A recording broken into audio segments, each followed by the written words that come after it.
Hi friends, welcome to 1C Recipes and Vlogs. இது வரைக்கும் நீங்கள் நம்ம சேனலை சப்ஸ்கிரைப் பண்ணலை அப்படின்னா சப்ஸ்கிரைப் பண்ணிடுங்க. கூடவே பெல் ஐக்கானையும் கிளிக் பண்ணிடுங்க. இன்றைக்கி நம்மளோட சேனலில் ரொம்பவே சூப்பரான ரொம்பவே ஹெல்த்தியான சுரக்காய் தோசை எப்படி செய்கிறதுன்னு பார்க்க போகிறோம். ஒரு காய்கறி சேர்த்து ஒரு வித்தியாசமான தோசை அப்படின்னு சொல்லலாம். இன்ஸ்டன்ட் தோசை அப்படின்னு சொல்லலாம். ரொம்பவே சூப்பராக இருக்கும். டேஸ்ட் ரொம்பவே பக்காவாக இருக்கும். இந்த ரெசிபி ஃபுல்லாக பாருங்கள். பார்த்த பின்னாடி கண்டிப்பாக ட்ரை பண்ணி பாருங்கள்.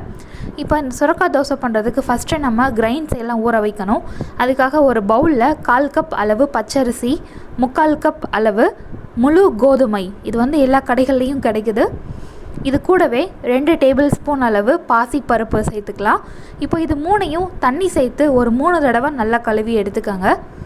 கழுவின அந்த கிரைன்ஸை அது மூழ்கிற அளவுக்கு தண்ணி சேர்த்து 5லிருந்து 6 மணி நேரம் ஊற வைக்கணும். நான் ஒரு 6 மணி நேரம் ஊற வச்சுருக்கேன். 6 மணி நேரம் கழித்து பாருங்கள், நல்லா நசுங்கி வருது. இப்போ இதை ஒரு இடத்துல எடுத்து வச்சிடலாம். நம்ம இப்போ சுரக்காயை துருவி எடுக்கணும். நமக்கு 1 கப் அளவு சுரக்காய் வந்தால் போதும். ஏன்னா நம்ம இன்றைக்கி செஞ்சுருக்கிற குவான்டிட்டிக்கு 1 கப் அளவு சுரக்காய் தான் ஆட் பண்ணணும். இதுவே நீங்கள் டபுளாக பண்ணுறீங்க அப்படின்னா 2 கப் அளவு சுரக்காய் ஆட் பண்ணுங்கள். இந்த சுரக்காயில் பாதி அளவு மட்டும் எடுத்தால் போதும், 1 கப் அளவு சுரக்காய் நமக்கு கிடைக்கும். இப்போ இதை நல்லா கழுவிட்டு சுற்றி இருக்கிற தோல் எல்லாத்தையும் இந்த மாதிரி பீலர் அல்லது கத்தி யூஸ் பண்ணி சீவி எடுத்துக்கோங்க. நல்லா பிஞ்சு சுரக்காயை பார்த்து வாங்கிக்கோங்க. முத்தின சுரக்காயாக இருந்தது அப்படின்னா டேஸ்ட் ரொம்ப நல்லா இருக்காது. இப்போ தோல் நல்லா சீவி எடுத்துட்டோம். இப்போ இதை 2ஆக கட் பண்ணி சென்டரில் விதைகள் இருக்கும், அந்த விதைகளையும் ரிமூவ் பண்ணிடலாம்.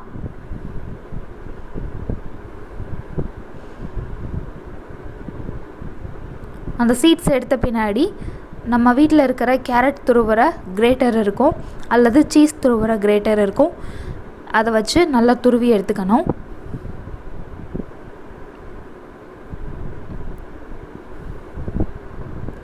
சுரக்காய் வச்சு நிறைய ரெசிபி இருக்குது.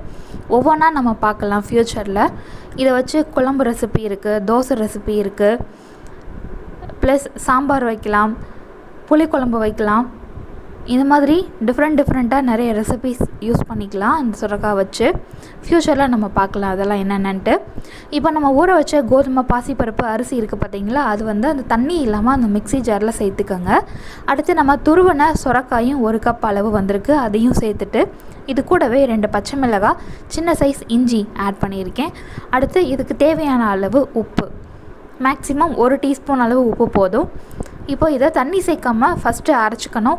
அதுக்கடுத்து அரைக்கும் பொழுது லைட்டாக நம்ம ஊற வச்ச தண்ணியை தெளித்து நல்லா அரைச்சி எடுத்துக்கோங்க. நல்லா ஃபைனாக அரைச்சி எடுத்துக்கணும். இப்போ அரைச்ச அந்த மாவை ஒரு கிண்ணத்தில் சேர்த்துட்டோம். இந்த அளவு பேட்டர் பார்த்தீங்க அப்படின்னா 2 பேர் இருக்கிற ஃபேமிலிக்கு 2 நேரத்துக்கு வரும்.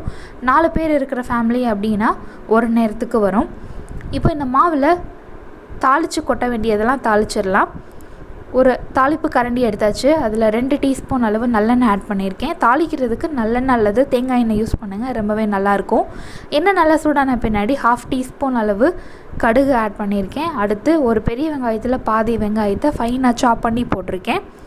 அதையும் ஆட் பண்ணி ஃப்ளேம் ஆஃப் பண்ணிடுங்க. அந்த வெங்காயம் ரொம்ப வதங்கக்கூடாது, லைட்டாக அந்த ஹீட்டில் வதங்கினா போதும்.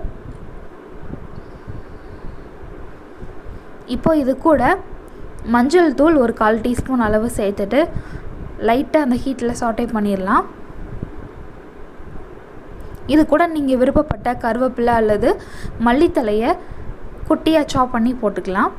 இப்போது நம்ம வதக்கின அந்த வெங்காயத்தை அந்த மாவில் சேர்த்துட்டு நல்லா கலந்து விடுங்க. நம்ம அந்த மாவு அரைச்ச மிக்ஸி ஜார் தண்ணி இருக்கும் பார்த்திங்களா, அதுவும் நான் கொஞ்சம் ஆட் பண்ணியிருக்கேன். நம்ம நார்மலாக தோசை ஊற்றுவோம் பார்த்திங்களா, அந்த மாவோட கன்சிஸ்டன்சி தான் இருக்கணும். ரொம்ப திக்காகவும் இல்லாமல் ரொம்ப தண்ணியாகவும் இல்லாமல் இருக்கிற கன்சிஸ்டன்சி இருக்கணும். பாருங்கள், இந்த அளவு கன்சிஸ்டன்சி இருக்கணும். நம்மளோட மாவு சூப்பராக ரெடி ஆயிடுச்சு. இதை புளிக்க வைக்க தேவையில்லை, டைரெக்டாக நம்ம தோசை ஊற்றிடலாம். இப்போது அடுப்பில் ஒரு இரும்பு தவா வச்சுருக்கேன். அது நல்லா சூடான பின்னாடி சுற்றி எண்ணெய் ஊற்றிக்கலாம். நம்ம அரைச்சி வச்சுருக்கிற மாவை எப்பவும் போல் தோசை மாதிரி ஊற்றி 2 சைடும் நல்லா திருப்பி வேக வச்சு எடுத்துக்கணும்.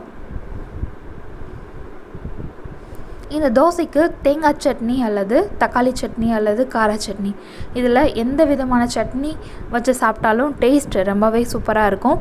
கண்டிப்பாக ட்ரை பண்ணி பாருங்கள். ரொம்பவே ஹெல்த்தியான ஒரு ரெசிபி. கிட்ஸுக்கும் கண்டிப்பாக செஞ்சு கொடுங்க. இந்த மாதிரி தோசை செஞ்சு கொடுக்கும் பொழுது இதில் அந்த சுரக்காயோட வாசனையும் இல்லை, அதோட ஸ்மெல்லும் இல்லை, அதோட டேஸ்ட்டும் ரொம்ப தெரியலை. கண்டிப்பாக ட்ரை பண்ணி பாருங்கள். எல்லோரும் கண்டிப்பாக விரும்பி சாப்பிடுவாங்க. சுரக்காய் இனிமேல் வேஸ்ட் பண்ணாமல் இந்த மாதிரி டிஃப்ரெண்ட்டான ஒரு ரெசிபியை செஞ்சு கொடுக்கும் பொழுது அதோட சத்துக்கள் நம்ம வீட்டில் இருக்கிற எல்லாருக்கும் கிடைக்கும்.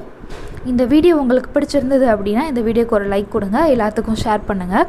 மறக்காமல் நம்ம சேனலை சப்ஸ்கிரைப் பண்ணுங்கள். இதே மாதிரி நிறைய சூப்பர் வீடியோஸ் நம்மளோட சேனலில் நிறைய அப்லோட் பண்ணுவோம். தொடர்ந்து உங்களோட சப்போர்ட் எங்கள் சேனலுக்கு கொடுங்க. தேங்க்யூ ஸோ மச் ஃபார் வாட்சிங்.